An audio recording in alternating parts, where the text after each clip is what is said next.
Buenas tardes a todos. Buenas tardes y bienvenidos a estas sextas y lluviosas nacionales jornadas sobre poliquistosis renal autosómica dominante. Bueno, hoy estamos aquí en Granada ya un poquito más maduros, porque ya vamos por la sexta.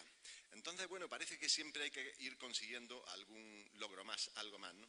Y bueno, la verdad es que estamos muy satisfechos porque en estos últimos años hemos conseguido en algunos aspectos avanzar bastante y en el mejor conocimiento de la enfermedad y sobre todo de cara a nuestros pacientes. Y bueno, hoy tenemos, lo primero a vosotros que estáis aquí, muchas gracias, sobre todo a aquellos que han hecho el esfuerzo de, después de trabajar una jornada ordinaria, pues estar aquí compartiendo este escenario, y después a los que estamos aquí, a los compañeros de esta mesa, en la que pues de alguna forma podríamos llenar a 14 o 15 o 16 personas más, pero claro, la mesa es finita y bueno, pues hemos intentado que haya una representación, por una parte, de los pacientes, de sus familias, por otra parte de los profesionales, de aquellos que van a ser profesionales en un futuro y lógicamente de la ciudadanía. Con la ciudadanía me estoy refiriendo al apoyo institucional de la Consejería de Salud, que nos agrupa a todos, somos todos al final. Entonces, bueno, con vuestro permiso voy dando paso a una intervención que os pido que sea breve para comenzar nuestra jornada. Y en primer lugar le quiero dar la palabra a don Antonio Girón, que es presidente de la Asociación Nefrodiálisis de Granada. Don Antonio, cuando usted quiera. Buenas tardes.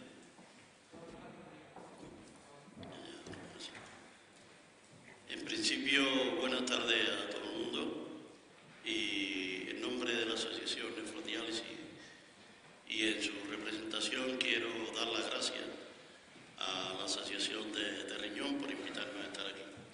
Eso es lo primero.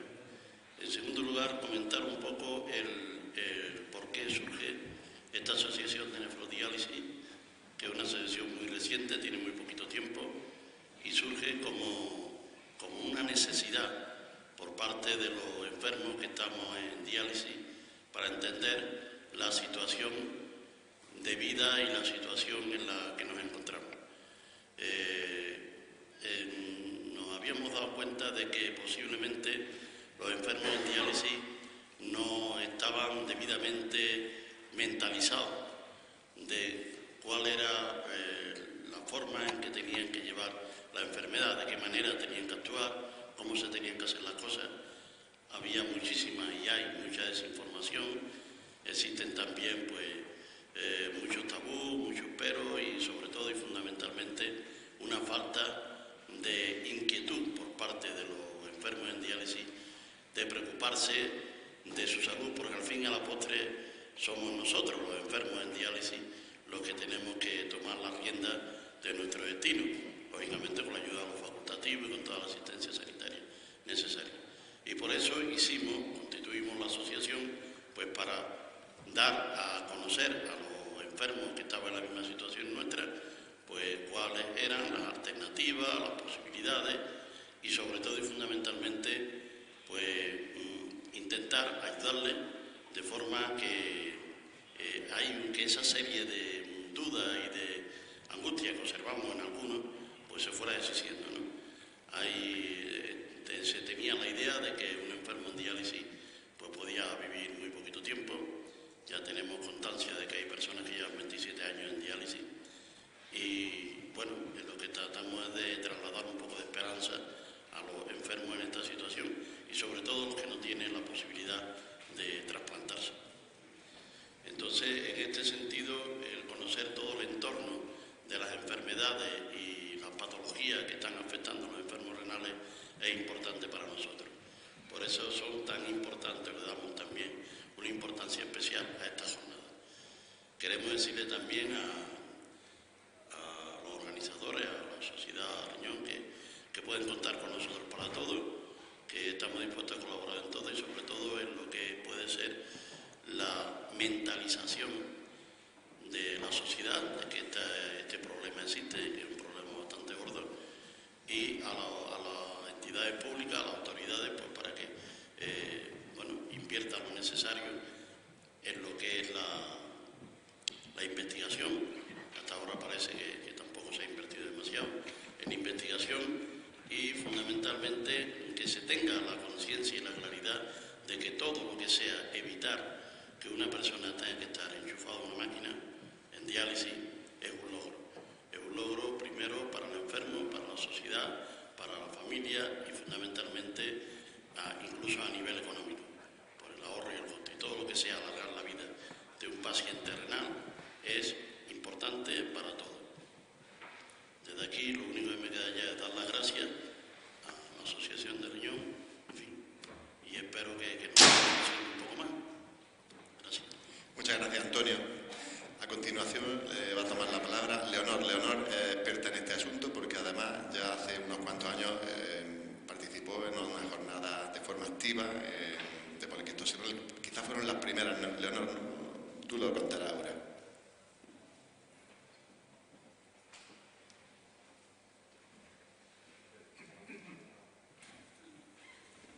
Pues sí, la primera y la segunda estuvimos mano a mano, ¿no? Y yo, pues bueno, antes de nada quiero agradeceros, sobre todo a ti, la atención que habéis tenido en invitarnos a estas jornadas de poliquistosis renal. Pues soy la presidenta de ALCE Granada y, como no, nosotros estamos, sobre todo trabajamos para la lucha contra las enfermedades. Y como no decirte, Rafa, pues que muchísimas gracias.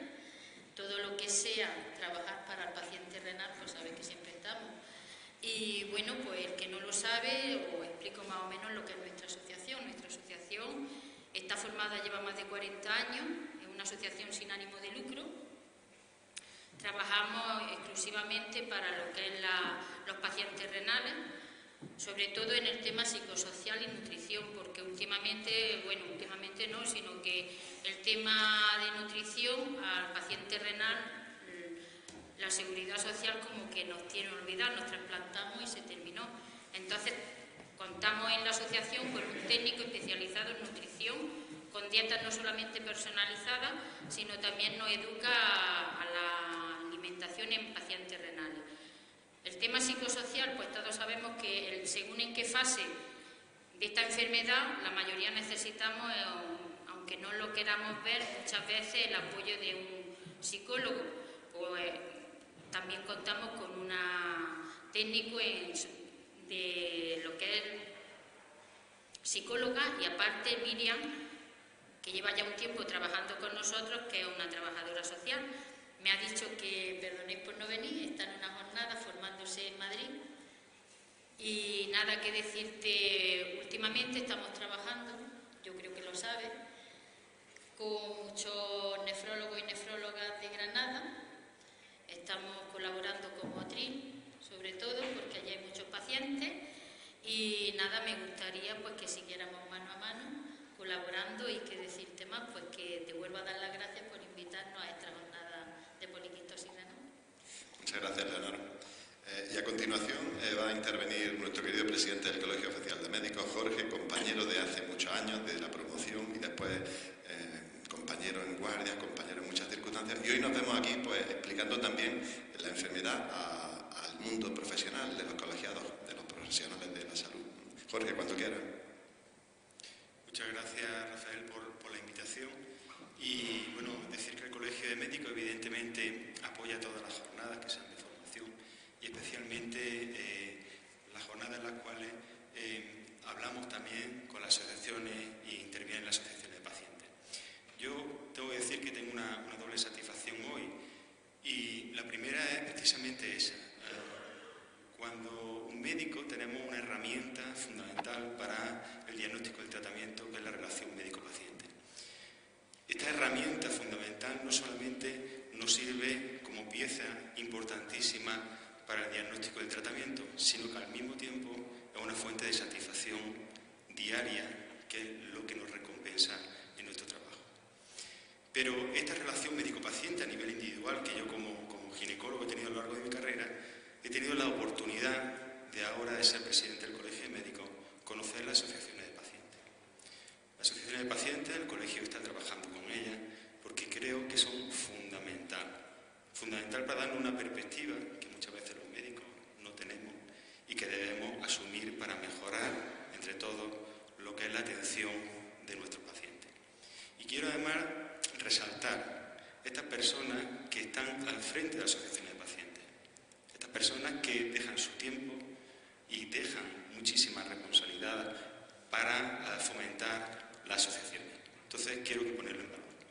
Hay una segunda satisfacción y estar rodeado de dos compañeros como Rafael o como Lola, a los cuales los conozco desde hace algún tiempo, a Lola menos, pero tienen en común dos cosas, y es la prioridad del paciente. Rafa, como antes ha comentado, es un compañero de promoción, pero siempre es una persona inquieta, siempre está pensando en algo y siempre nos embarca a hacer cosas como aquel curso de enfermedad renal crónica que durante mucho tiempo estuvo organizando y que a mí me invitaba y que tenía un gran éxito. Pero ahora está inmerso en esta jornada, en el apoyo a todo lo que es la poliquistosis renal, junto con otro nefrólogo ya jubilado, Juan Bravo, que está aquí también en la sala. Y es decir que a veces ha encontrado quizá no el apoyo suficiente que debería de tener. Y a pesar de eso ha seguido para adelante. Y bueno, yo creo que no solo esa falta de apoyo empequeñece a quien lo dificulta, sino que engrandece un poco la figura de quien lucha para conseguir lo que quiere. Y Lola exactamente igual, una persona que ha priorizado a los pacientes y me consta que en los últimos meses ha pasado muy malos momentos en su entorno, puesto que el paciente es lo primero. Y esto que lo dice nuestro código deontológico es que es la realidad. Bueno, no quiero alargarme y lo que quiero decir es que estoy seguro que esta jornada va a ser un éxito para todos vosotros, que tiene que tener una continuidad y que desde luego va a tener el apoyo del Colegio de Médicos en los años siguientes. Muchas gracias, Jorge, por tus amables palabras. A continuación va a intervenir don José Antonio Lobón, que es director del Departamento de Medicina y viene en representación de la Facultad de Medicina. Ni que decir tiene que los estudiantes son los que finalmente nos van a tratar en los próximos años. Hay que tenerles muchos cariños, muchos mimos y, lógicamente, a sus representantes, obvio que se merecen lo mismo. Muchas gracias. Bueno, buenas tardes. Sean todos bienvenidos a estas sextas jornadas. Y en primer lugar quiero darle las gracias a mi amigo Rafael por invitarme a esta jornada sobre poliquistosis. Yo soy endocrinólogo, con lo cual cuando Rafa me dijo hace unas semanas, oye, es importante que la Facultad de Medicina esté allí presente, yo dije, bueno, a ver, me tengo que estudiar la poliquistosis, porque voy a hablar de algo que yo me lo estudié ya hace un par de años y de lo que realmente tenía poca idea. Entonces me sorprendió lo mucho que en ese tiempo había cambiado la poliquistosis renal. Creo que es importante que la séptima esté aquí y la octava y la novena, es decir, que esto hay que potenciarlo desde todos los campos. La poliquistosis renal autosómica dominante es algo apasionante cuando uno la vuelve a repasar, porque te das cuenta de lo mucho que ha ido cambiando. Es más raro el propio nombre de la enfermedad que la incidencia. Es decir, cuando uno vuelve sobre la poliquistosis, dice, hay que ver el nombre, cuando uno de cada 800 individuos está ahí.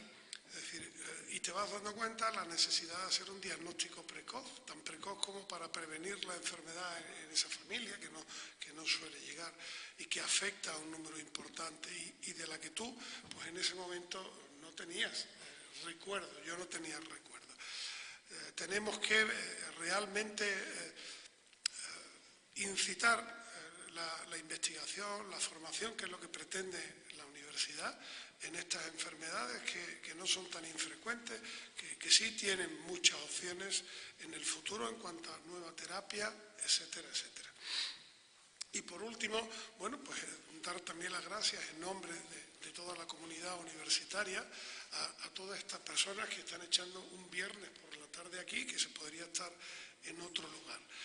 Es necesario seguir año a año realizando estas jornadas que sigan ayudándonos a avanzar en investigación, en estudio y en ayuda a todas estas personas. De nuevo, Rafa, gracias por invitarnos. Muchas gracias, José Antonio. La verdad es que estoy tomando todas las notas, aunque no he tomado en ningún papel, pero a cada uno ya sé lo que a posteriori le voy a ir pidiendo. Y ya para continuar lo vamos a hacer con la doctora Lola Prado, compañera de nefrología.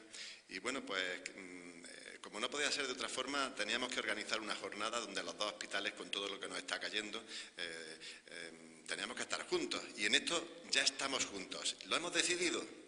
Lo quieran unos, no quieran, pero hemos decidido que tenemos que llevar un camino juntos. Lola, cuando quiera.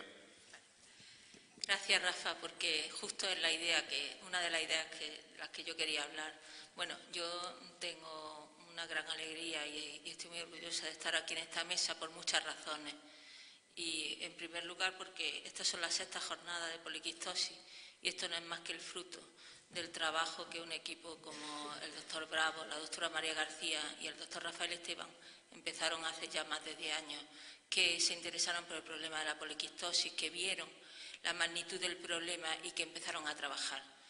Y esa visión de futuro que tuvieron hace 10 años nos fue abriendo los ojos a los nefrólogos y a otros muchos especialistas de Granada que se han ido incorporando al carro del grupo de la poliquistosis, como son genetistas, como son urólogos, como son pediatras y algunos nefrólogos, y al que pues yo también me he acercado, ¿no?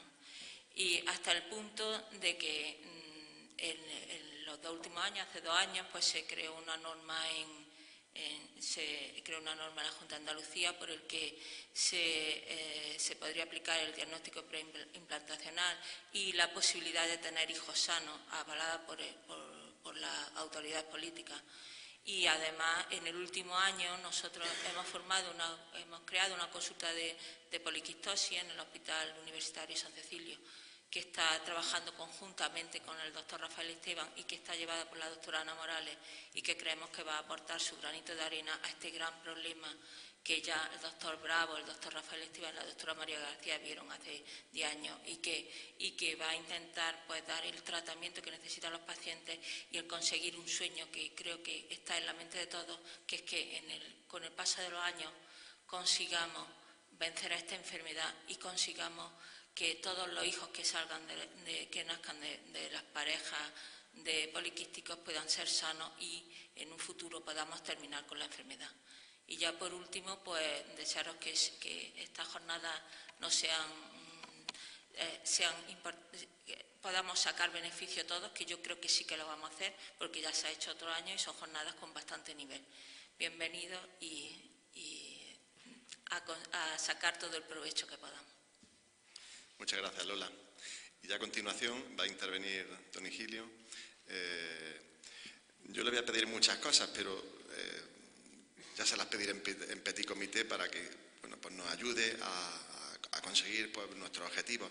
Lo que sí quiero dejar también claro respecto a los comentarios de Lola, pues que esto no es solamente un problema de los nefrólogos, no es un problema solamente de los urólogos, de los de genética, de los compañeros de urología, de los médicos de atención primaria, es un problema de la sociedad. Por eso nosotros constituimos el GEPAD y en ese concepto en el que seguimos trabajando. Quizá el proyecto que trabajamos es tan potente que sobrepasa la posible actividad de un individuo o incluso un grupo más o menos estructurado. Es decir, tenemos que salir un poquito más y de ahí el querer transmitirlo con esta energía. Don Higinio, cuando quiera. Muchísimas gracias, Rafael. Muy buenas tardes a todos y a todas, compañeras, compañeros de la mesa. Voy a ser muy breve porque yo creo que respecto al programa previsto vamos fatal y lo realmente importante siempre viene después de las inauguraciones. No es que los que estemos participando en el acto inaugural no tengamos que decir nada importante, pero es verdad que el contenido fundamental de la jornada empieza inmediatamente después, por tanto, les puedo asegurar que voy a hacer todo lo posible para no robarle tiempo a los ponentes, a los moderadores y a todo lo que ese contenido nos tiene que trasladar.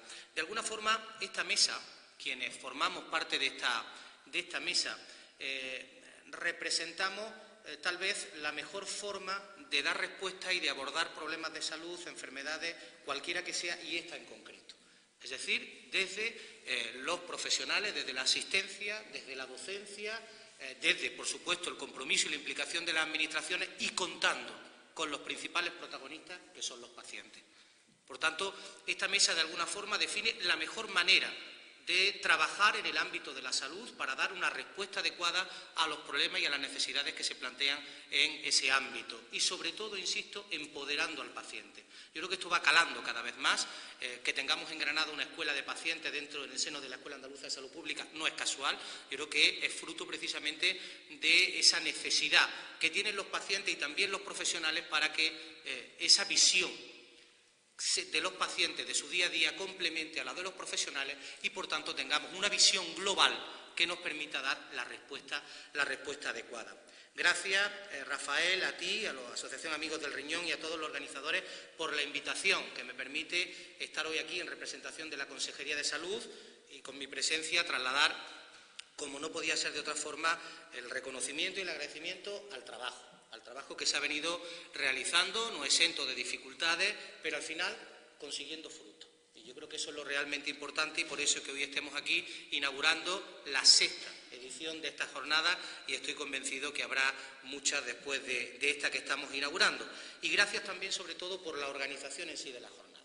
No solo por la invitación, sino también por la organización que nos permite en cada edición profundizar esa inmersión en todo aquello que nos permita conocer más y mejor esta enfermedad, desde todas las perspectivas posibles. Gracias también a ponentes, gracias a moderadores y, por supuesto, gracias a los que participáis en esta jornada y de alguna forma le dais sentido, porque ¿qué sentido tendría una jornada si no hay gente al otro lado, si no hay gente que esté interesada, si no hay gente que participe? El pasado 8 de marzo, que además de ser el Día Internacional de la Mujer, fue el Día Mundial del Riñón, coincidiendo porque sabéis que el segundo jueves de cada mes de marzo se conmemora el Día Mundial del Riñón. Pues bien, en ese día es una fecha señalada siempre para concienciar, para sensibilizar sobre la importancia de la salud renal y, por tanto, del cuidado de nuestros riñones y, sobre todo, poner el énfasis en todo lo que tenga que ver con la prevención de las enfermedades renales. Y esta jornada, por esa convocatoria, la de hoy, cercana precisamente al Día Mundial del Riñón y, sobre todo, por el tema y la temática que aborda, pues de alguna forma se suma también a esa conmemoración y podría convertirse en un paso más, en una actividad más que complementa a todas las que se han podido hacer con motivo de esa conmemoración del Día Mundial del Riñón. La prevalencia de las enfermedades renales va a más. De ahí la importancia de este tipo de iniciativas, de este tipo de actividades y, sobre todo, la importancia de trabajar desde todos los niveles asistenciales, teniendo en cuenta ese papel clave y fundamental de la primaria en todo lo que tiene que ver con la detección precoz, clave y fundamental para una atención también adecuada y a tiempo, que permita dar una respuesta y mejorar, sobre todo, abordarla en tiempo adecuado para mejorar la calidad de vida de las personas afectadas, pero también desde el nivel asistencial de hospitales. Por tanto, la importancia de trabajar, insistía, en prevención y en la mejor atención. Hemos dado pasos hacia adelante, pero yo siempre soy de los que digo que todo lo conseguido nunca para la autocomplacencia y siempre como un estímulo para seguir avanzando. Porque en el momento en que alcanzamos algo, conquistamos un espacio, surgen otros espacios que hay que conquistar. Por tanto, lo conseguido siempre como refuerzo, como camino que nos permita, como estímulo que nos permita seguir avanzando y seguir conquistando las metas y recorriendo camino, porque hay que recorrerlo. Cuando hablamos de poliquistosis y cuando hablamos de otras patologías, de otras enfermedades o de las enfermedades renales en su conjunto. Enfermedades renales que, además de tener una prevalencia que va en aumento, yo creo que lo sabéis perfectamente, sobre todo muchos y muchas de las que estáis aquí, tiene un impacto muy importante en el día a día de las personas afectadas y en su calidad de vida. Por tanto, los datos están bien, ahí están, demuestran que se incrementa la prevalencia, pero no debemos de olvidar que detrás de los datos, de los números, lo que hay son vidas, historias de vida, y que, por tanto, cuando abordemos la enfermedad tenemos que tener en cuenta eso y cómo mejorar la calidad de vida a través de la atención y a través del abordaje de estas enfermedades. La poliquistosis renal es una enfermedad, como saben perfectamente los profesionales que aquí me acompañan, de un abordaje complicado, difícil, pero que requiere a su vez una intervención y un tratamiento multidisciplinar. Es decir, y lo decía Rafael, esto no es solo algo de nefrología, al final son muchas las especialidades, muchos los especialistas que tienen que implicarse para un abordaje adecuado de esta enfermedad. Por tanto, con independencia de que haya un motor, haya un grupo motor que tire de todo esto, pero al final requiere de ese tratamiento, de esa intervención y de ese abordaje multidisciplinar con la colaboración de equipos de distintas especialidades. Y nuestros hospitales, nuestros 2 hospitales, Virgen de las Nieves y Hospital San Cecilio en el campus, junto con el Grupo de Estudio de Enfermedad Poliquística, la Asociación de Amigos del Riñón y, por supuesto, con la colaboración de las asociaciones de pacientes, han venido desarrollando, y bien, líneas de investigación que están, de alguna forma, incidiendo de manera importante en todo aquello que nos permita mejorar la atención de esta enfermedad y hacerlo además de forma eficaz para poder reducir esa prevalencia. Yo creo que eso es lo realmente importante y los pasos se están dando desde Granada. Es decir, que nuestros profesionales, junto con los pacientes, han convertido a Granada en un referente en el abordaje de la poliquistosis. Con demasiada frecuencia, cuando conocemos algo novedoso, importante, pensamos que viene de fuera, y en absoluto. Son muchos los logros, conquistas que vienen de aquí, que nacen de Granada y de los profesionales de Granada. Por eso, cuando hablamos de la marca Granada Salud, no estamos hablando de nada artificial. Estamos hablando de algo que se ha conquistado gracias a esa sinergia de docencia, de asistencia, de investigación y de iniciativa empresarial puesta también al servicio de la salud. Por tanto, tenéis que sentiros orgullosos, tenemos que sentirnos orgullosos del protagonismo que Granada, gracias a ese trabajo que se ha venido realizando, el protagonismo que ha adquirido en el tratamiento, en el abordaje, en las líneas de investigación de la poliquistosis. Y sabéis además que hace algún tiempo, y hoy está aquí la parlamentaria que propuso esa proposición no de ley en el Parlamento de Andalucía por el Grupo Parlamentario Socialista, Olga Manzano, se planteó una proposición no de ley que está dando sus frutos. Tal vez tenía que haberlos dado antes, pero lo importante es que está dando sus frutos y que gracias a esa proposición no de ley se constituyó un grupo de trabajo formado por profesionales, por expertos en la materia, que han elaborado algo muy importante. Importante porque de alguna forma va a ser referente no solo en Andalucía, sino en toda España, incluso fuera de ella. Incluso fuera de ella. Insisto, y de nuevo, todo surge de Granada, desde Andalucía, para España y el resto del mundo. Porque hablamos de una enfermedad que tiene una incidencia en todo el mundo. No pensemos que esto es algo solo Granada, Andalucía o España. Poliquistosis tenemos y enfermos de poliquistosis afectados en todo el mundo. Pero aquí se están dando pasos muy importantes que van a servir de alguna forma de faro y de guía para otros profesionales en otros países y en otras comunidades autónomas, porque se ha trabajado y se ha elaborado un documento centrado precisamente en la prevención. Un documento que ya está ultimado y que en poco tiempo verá la luz y será publicado. Eso marcará un antes y un después. Y eso no quiere decir que lo que se había hecho antes no fuese importante, en absoluto. Es que gracias al antes tenemos esto.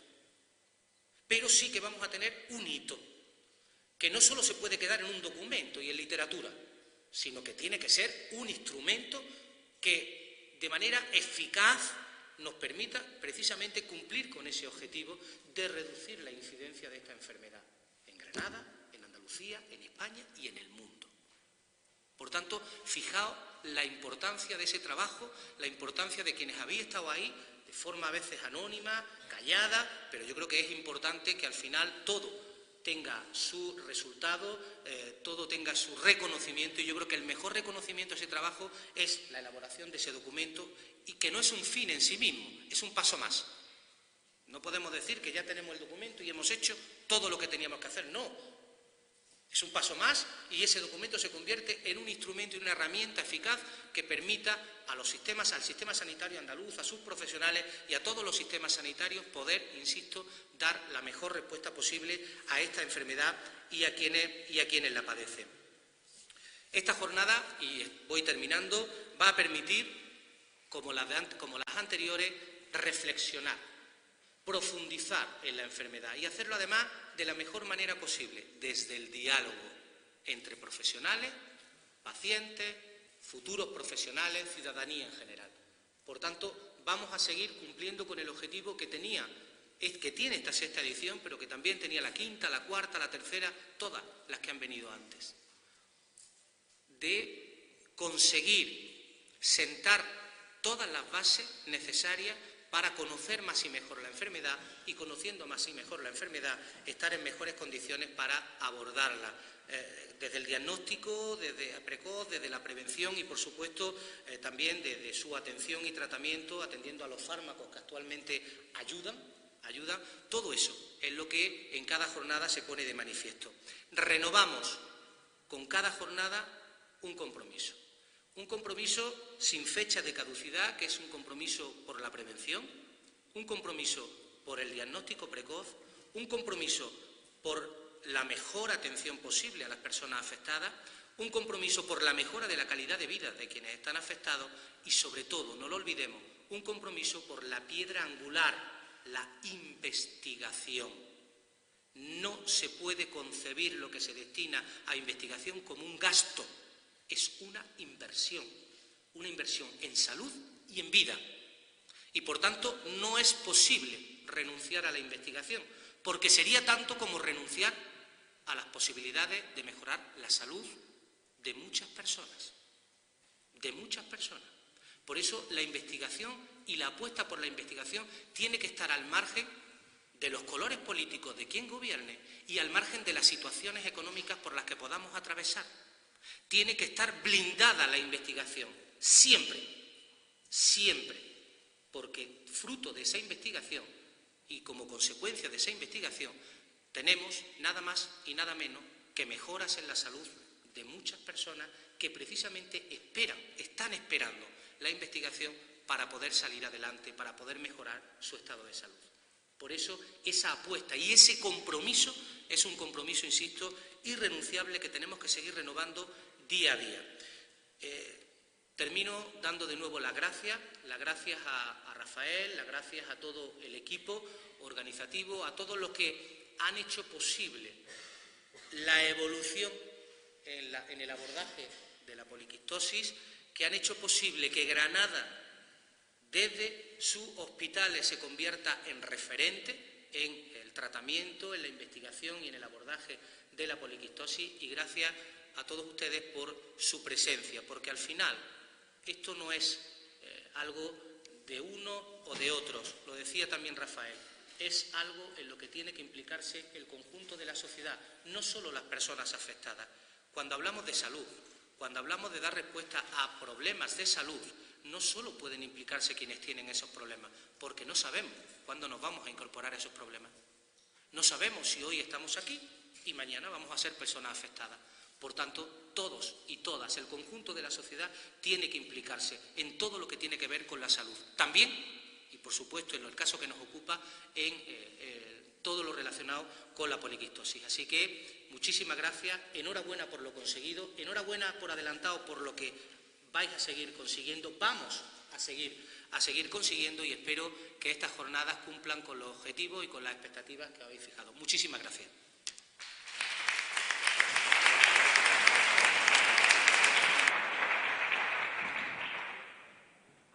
Las palabras mágicas quedan inauguradas esta jornada. Muchísimas gracias.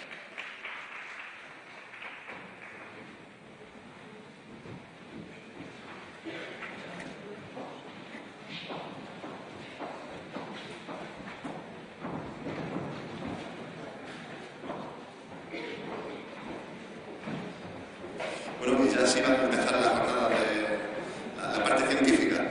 Pues sí le pido, tan solo voy a decir decir 4 cositas respecto a los moderadores que ya se van encargando.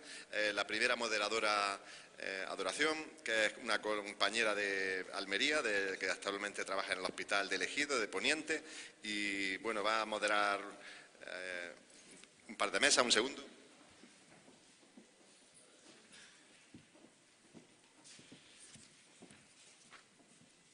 Ya si quieres, sube, Dorita. También va a participar como moderador Miguel Ángel García González, que es jefe del laboratorio del Hospital de Santiago de Compostela.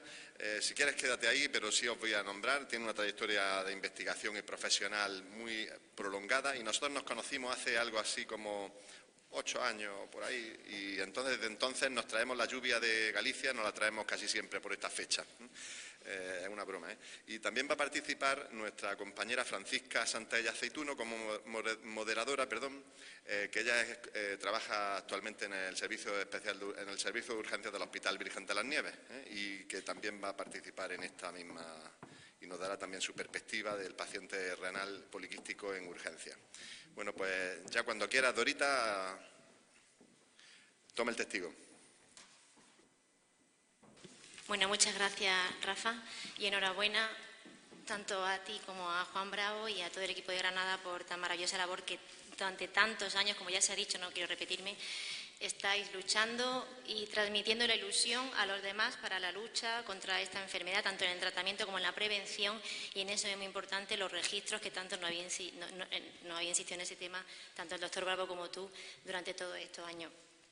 Y no quiero entretenerme porque vamos un poco regular del tiempo. Simplemente, si quieren subir las 2 ponentes a la mesa, que son la doctora Judith Martín y María Dolores Espinosa. Comenzamos, tenemos 20 minutos con cada presentación y 2-3 minutos de discusión. Comenzará la doctora María Dolores Espinosa, ella es de aquí, granaína, trabaja en el Hospital Virgen de la Nieves desde hace muchísimo tiempo. Digestivo, hepatóloga, se dedica a la consulta de trasplante hepático, ya es doctora en medicina y pertenece al grupo GEPAD activamente, y nos va a hablar de la afectación hepática de la poliquistosis hepatorrenal y su posibilidad en el trasplante. Así que cuando quiera, María Dolores, muchísimas gracias.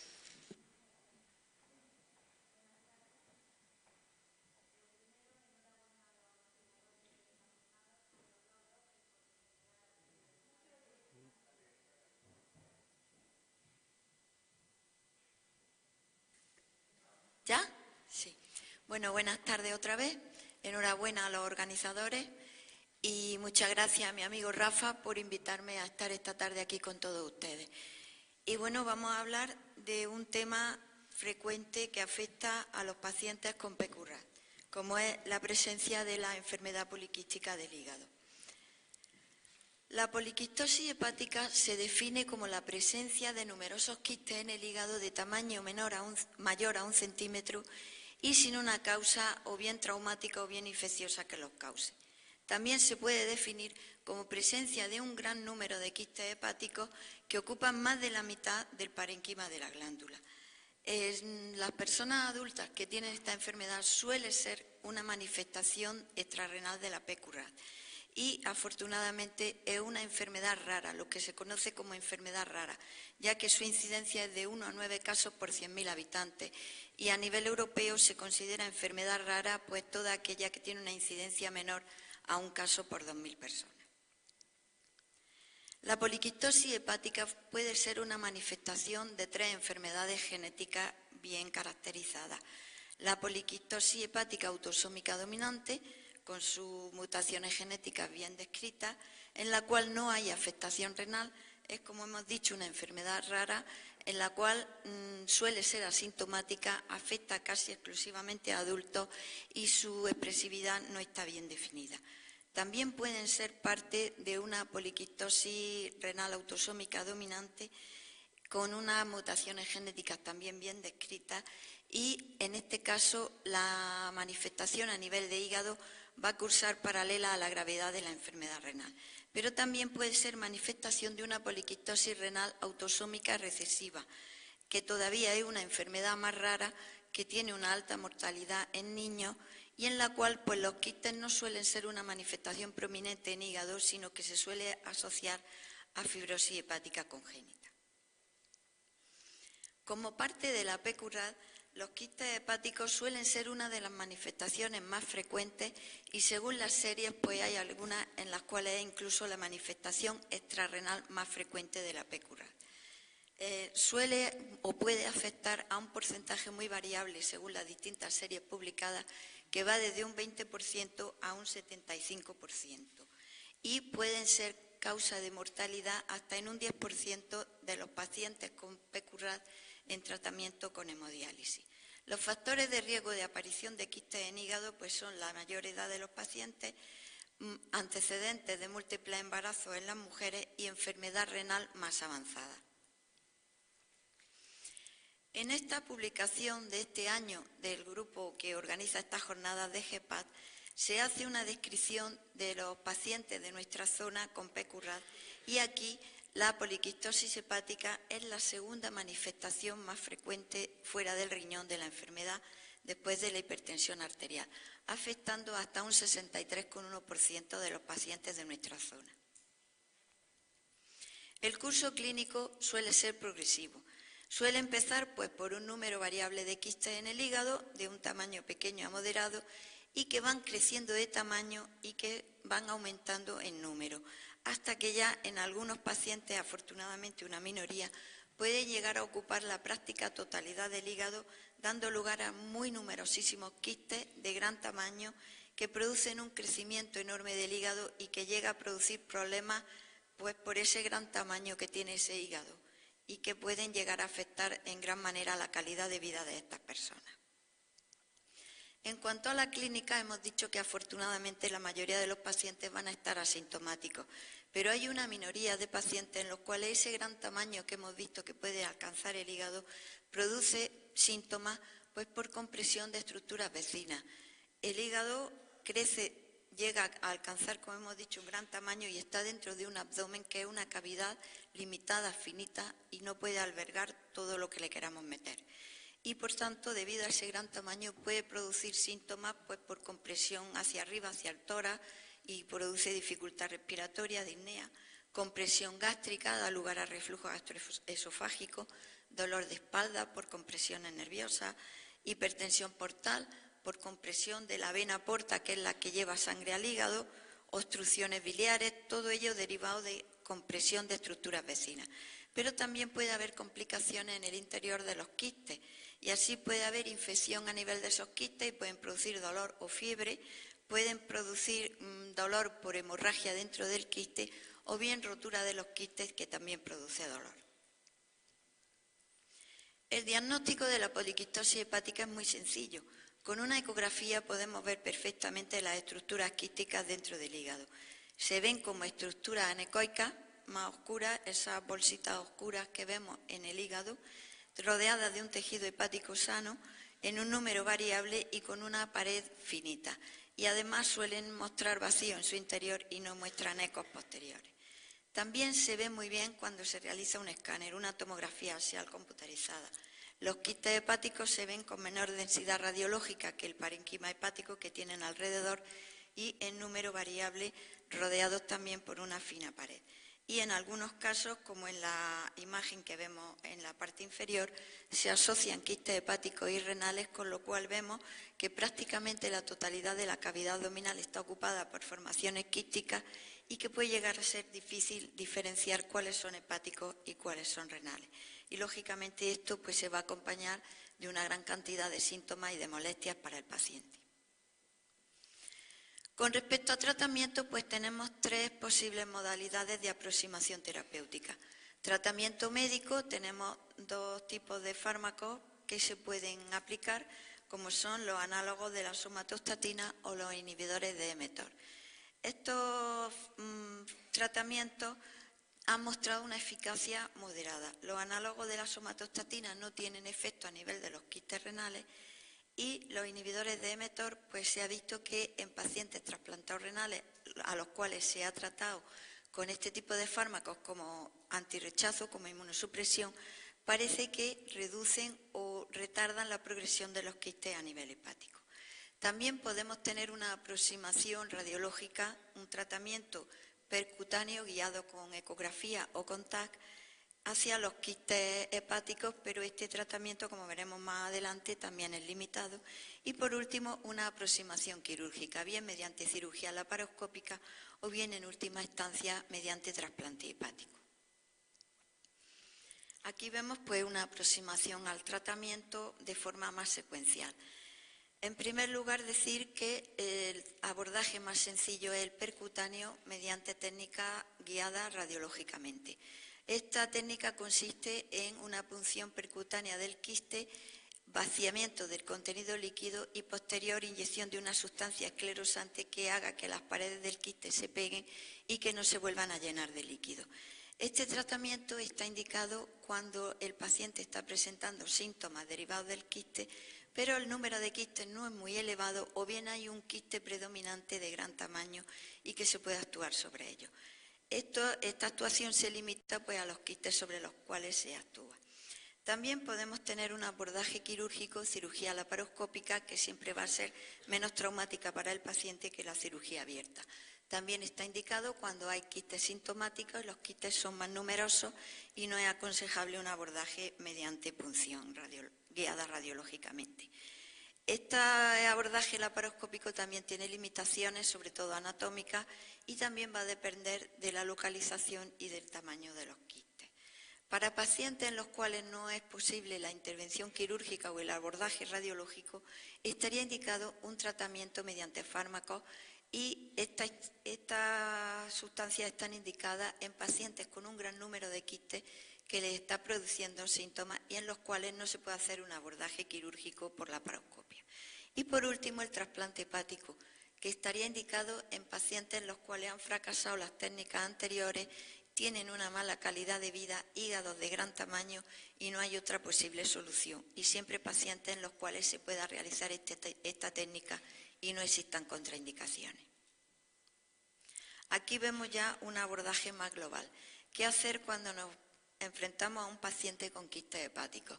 Pues bien, lo primero, preguntar si hay antecedentes familiares de quistes hepáticos o bien quistes renales y también ver si ese paciente presenta también quistes renales. En este caso, pues habrá que investigar si se trata de una PQRAD y ya pues pasar a consejo genético o bien técnicas de reproducción asistida y la posibilidad de, en un futuro no lejano, disponer de terapia génica. Con respecto al tratamiento de los quistes a nivel de hígado, hay que valorar la edad del paciente y el número de quistes. Como hemos dicho, en pacientes que no tienen síntomas no es necesario realizar ningún tratamiento, pero pacientes con pocos quistes y que están dando síntomas, plantearemos un primer abordaje percutáneo guiado mediante técnicas radiológicas si hay un quiste dominante o son pocos quistes los que hay en el hígado. Si hay más quistes y el paciente no presenta contraindicación quirúrgica, se planteará un abordaje laparoscópico. Si no es posible, pensaremos en un tratamiento médico con las sustancias que hemos dicho. Y si fracasan todas estas técnicas, pues habrá que pensar en un trasplante de hígado. Con respecto al trasplante de hígado, decir que es la única técnica curativa para la poliquistosis hepática. Bien, se puede precisar un trasplante hepático aislado o en pacientes con muchos quistes hepáticos y renales se puede plantear la realización de un trasplante hepático y renal combinado. El trasplante hepático presenta una muy buena supervivencia, tanto si se hace aislado como combinado, en pacientes con esta enfermedad, con supervivencia a los 5 años del 90% y del 85% respectivamente. Hay que decir que no están las indicaciones tan bien establecidas como para otras patologías en cuanto al trasplante hepático y que habrá que valorar a cada paciente de forma individual, teniendo en cuenta el tamaño del hígado, la calidad de vida del paciente y que no existan contraindicaciones para la realización. Aquí en estas fotos que les muestro, cortesía de mi buena amiga la doctora Carmen Bernal, cirujana de trasplante hepático del Hospital Virgen del Rocío de Sevilla, podemos ver ese gran tamaño de hígado que pueden tener algunos pacientes. En la foto del centro la vemos a ella misma sosteniendo con dificultad un hígado que acaban de extraer a un paciente al que se le está realizando un trasplante hepático. Vemos qué gran tamaño tiene ese hígado, ese órgano. Cuando un hígado normal suele pesar entre 1,5 kg, 1,8 kg, los hígados poliquistóxicos pueden llegar a pesar 10 y 12 kilos. Con lo cual podemos imaginarnos la dificultad que le puede plantear a una persona arrastrar ese peso dentro de su abdomen.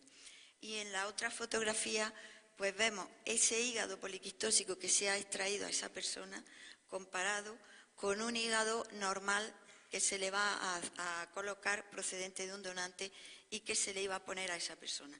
Podemos imaginar la diferencia cuando esa persona despierte de su anestesia, lo que va a notar del peso que se le ha quitado y lo que va a aportar con un hígado sano. En cuanto a la experiencia en nuestra unidad de trasplante hepático de Granada, pues decir que de 434 pacientes que llevábamos realizados la semana pasada, hoy ya son 435, pues se habían realizado 5 en pacientes con poliquistosis hepática, lo que supone un 1,15% de los trasplantes hepáticos en nuestra unidad. 4 trasplantes hepáticos aislados y un trasplante hepático y renal, en 3 mujeres y en 2 varones. Uno de los pacientes trasplantado hepático, a los 8 años del trasplante hepático, precisó también un trasplante renal. La supervivencia en nuestros pacientes es de un 80%. 4 pacientes se encuentran vivos y con un buen estado y un paciente falleció en la cirugía debido a complicaciones de la misma. Como resumen, decirles que afortunadamente la poliquistosis hepática es una enfermedad rara, que es una manifestación muy frecuente fuera del riñón de la PQRAD y hemos visto que en nuestro entorno es la segunda manifestación extrarrenal más frecuente y que constituye una carga importante de morbimortalidad en nuestros pacientes. Como hemos visto, pues puede ser causa de mortalidad, pero también puede plantear la necesidad de un trasplante hepático. Y sin nada más que decir, muchísimas gracias por la atención que me han prestado.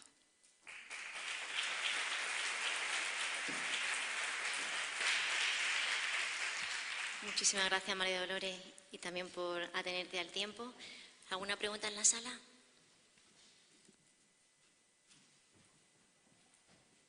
Como son temas separados, sí que haremos la discusión separada si queréis, y para ir pensando tenemos de 5 a 7 minutos. Y yo sí que quería comentarte o preguntarte, María Dolores, en los pacientes renales nuestros que tienen quistes hepáticos, los criterios de derivación, porque hay que favorecer la multidisciplinariedad, pero tampoco agotar o sobrecargar las consultas. ¿Cuáles son los criterios que creéis que deberíamos adoptar para enviar al paciente a la consulta? Eso.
en estadio 2 y 4.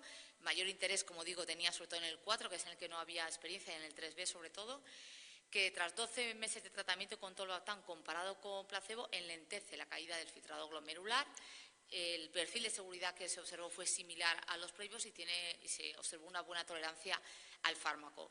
Aunque hoy en día, como ahora diremos, no existe la indicación para un estadio 4, es decir, un estadio más avanzado de la función renal, sí que abre una puerta de esperanza que probablemente la FDA, no sé si este año o en años sucesivos, lo incluya es decir, habrá un poco el abanico a pacientes a tratar.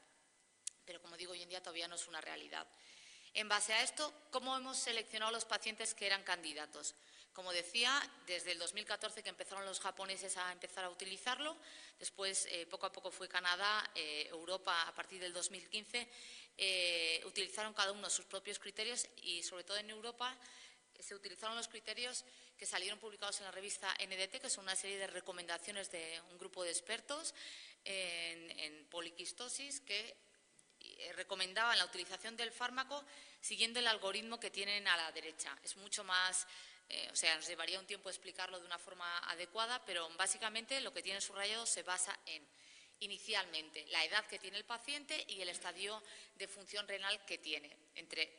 Hay que ver un poco correlacionado la edad con el estadio de función renal, pero más o menos de resumen, es 18 a 50 años lo que ponía en estas recomendaciones, aunque eso ha creado mucha controversia, mucha gente ha preguntado y ha creado también controversia a la hora de muchas comisiones de farmacia autorizar el fármaco en mayores de 50 años, pero como antes les puse en la primera diapositiva, el fármaco está aprobado para mayores de 18 años.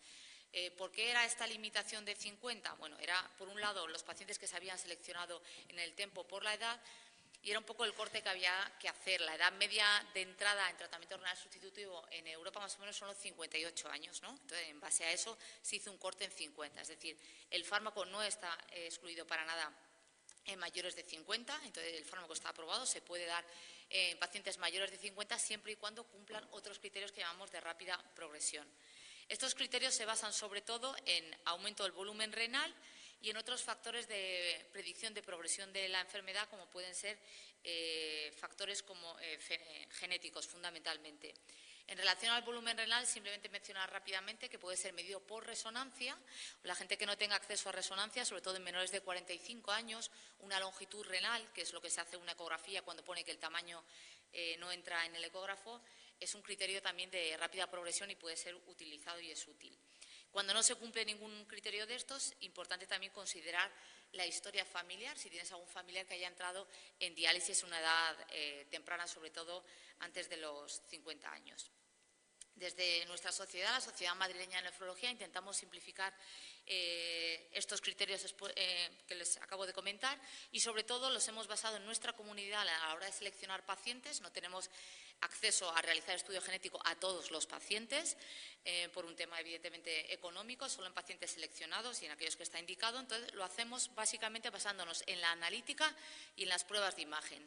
Analítica, si el paciente presenta una disminución del filtrado glomerular un 5% anual o un 2,5% anual en los últimos 5 años. Y en pruebas de imagen, sobre todo lo hacemos con resonancia magnética, utilizando el modelo de predicción que hay de la Clínica Mayo, al que se tiene acceso gratuito desde Internet, en el que uno pone los datos de volumen que tiene, la altura del paciente y te sale la clasificación, digamos, que idearon los médicos de la Clínica Mayo de progresión. Vienen 5 clases, te sale un algoritmo y si el paciente presenta una clase de rápida progresión, tiene que ser tratado o cumple los criterios, que es 1C, 1D y 1E las clases. Y como decía, la eco renal puede ser utilizada sobre todo en menores de 45 años, siempre que la longitud del riñón sea mayor de 16 centímetros y medio.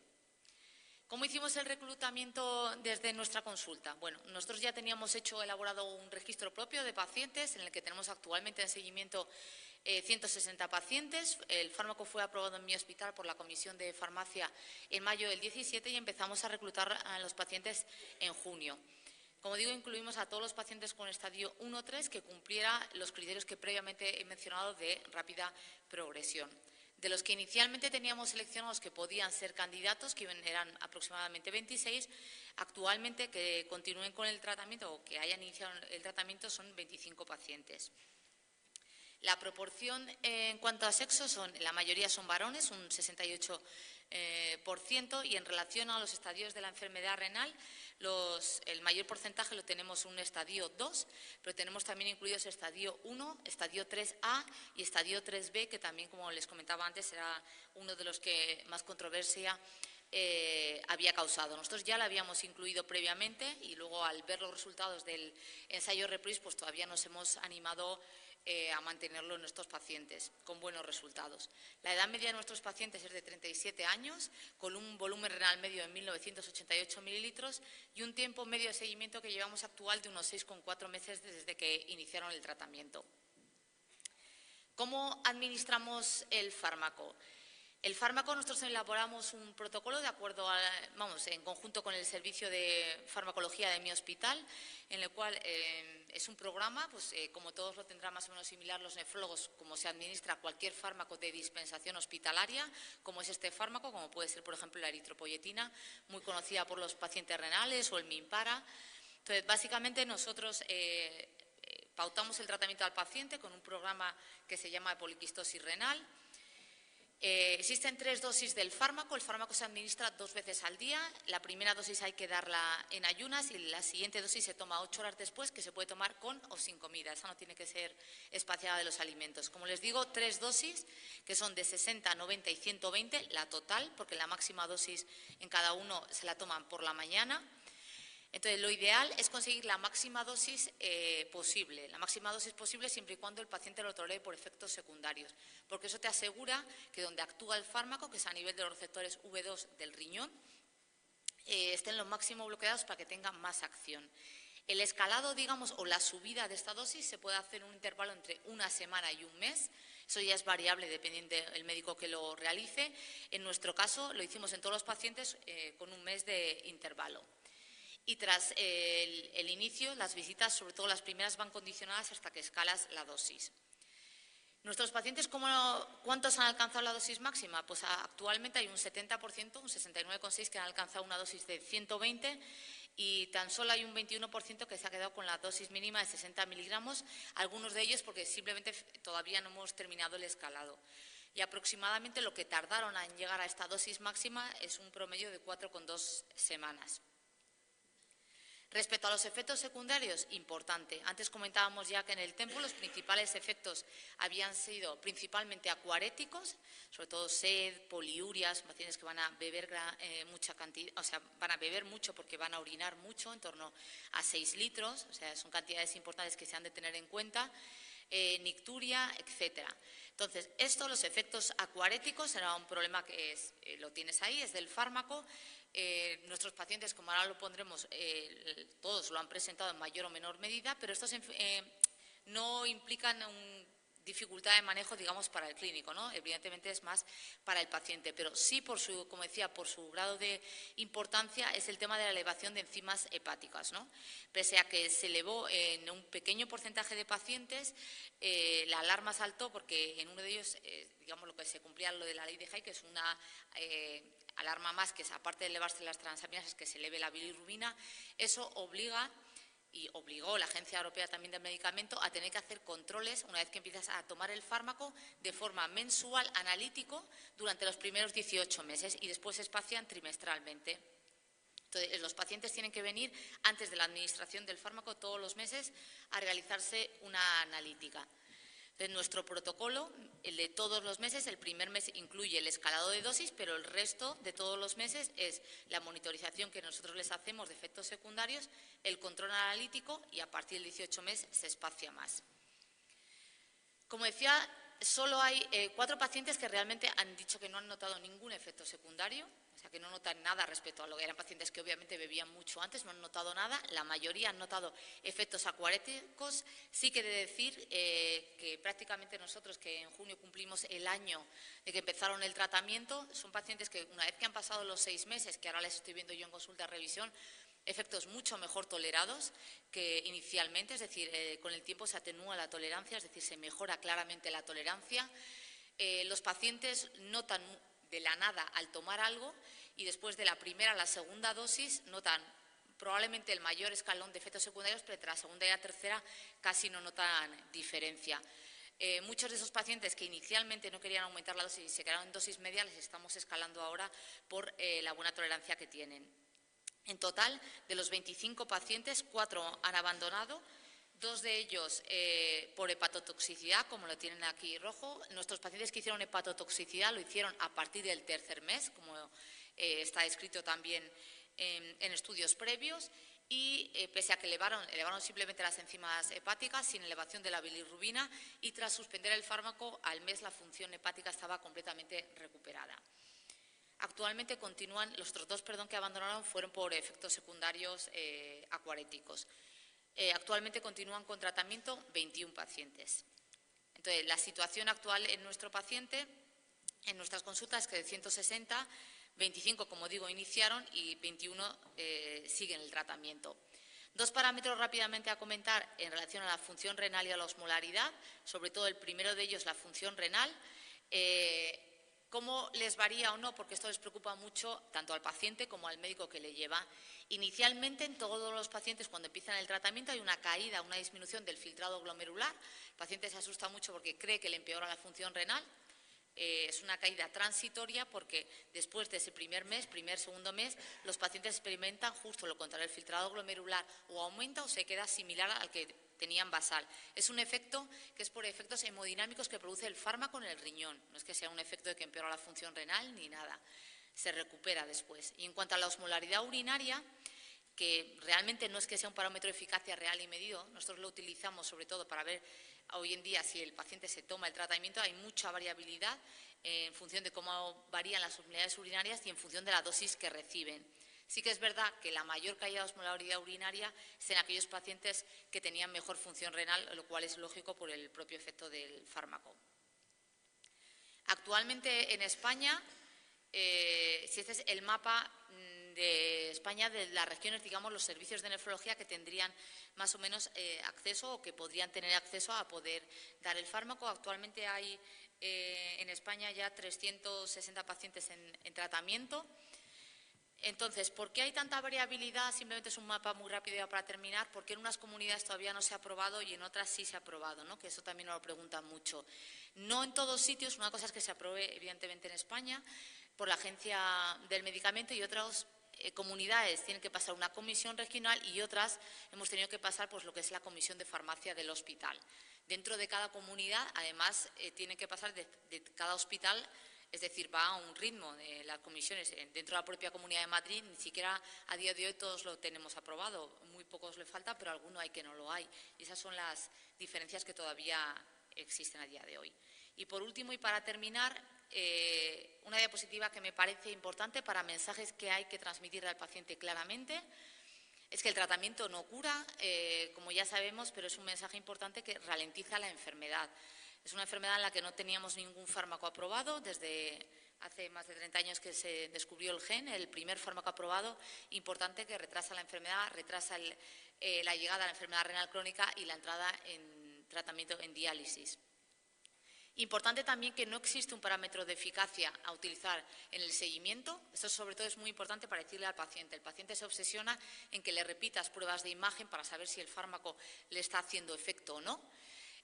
No existe como tal, es en base a los estudios que ya hay que se ve que ralentiza el crecimiento. Es de verdad que nosotros, por ejemplo, estamos haciendo un corte con resonancia magnética a esos pacientes, más o menos a los 6 meses que tenemos, en los que ha disminuido el volumen renal respecto al basal que tenían antes de iniciar el tratamiento, pero como digo, no están indicadas las pruebas de rutina.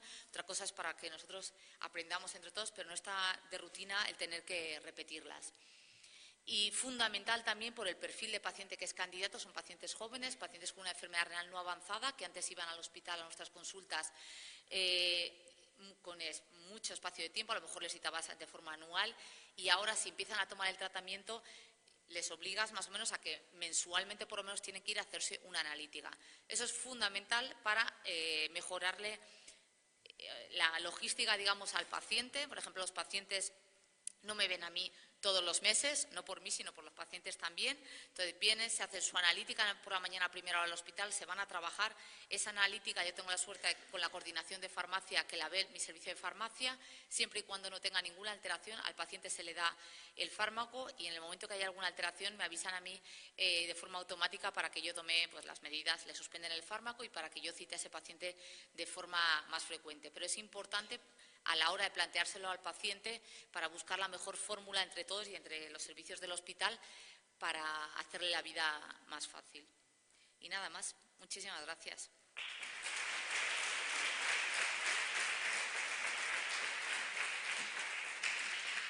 Muchísimas gracias, Judith. Seguro que hay preguntas en la sala. El doctor Juan Bravo. Juan, te levantas, no sé si levantas. Va un micrófono por ti.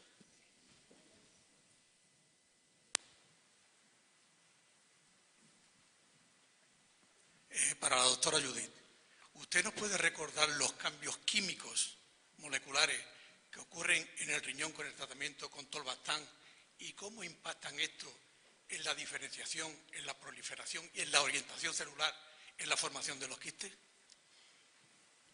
A ver, por la propia patogenia y fisiopatología que se produce en la poliquistosis, los dos cambios, digamos, moleculares o bioquímicos, como me preguntan, son la elevación del AMP cíclico y la disminución del calcio intracelular, ¿no?